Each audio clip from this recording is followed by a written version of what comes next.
Hi, Meir Ezra here from Israel again, and we spoke last video on luck, and I said that luck, the definition of the word luck is the willingness or the demonstration of your abilities. So if you're lucky, it's because you're demonstrating your ability. It's not something that just happened to you. You are able, and so you are lucky, and not in any other way. So if you are able, you will be lucky. Luck is an indication of ability.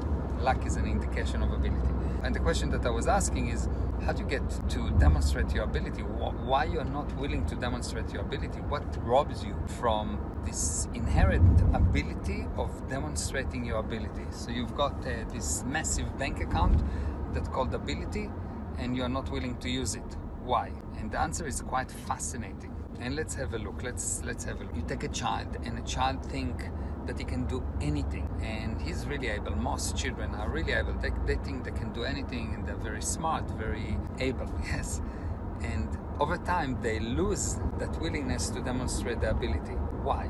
Or if you take a businessman and he starts a business, and at the beginning he can just make things go right. Things are not a problem. For every problem he has a solution, and over time for every solution he has a problem. He lost his ability. Why?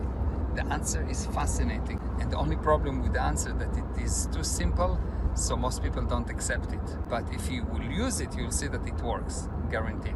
And here it is.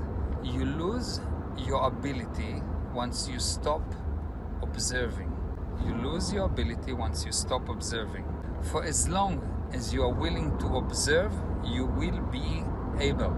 So any area that you are not able at is an area that you are unwilling to observe. Not cannot observe, unwilling to observe. Once you start to observe, you will see that you will restore your ability, or you restore your willingness to use your ability, more correct.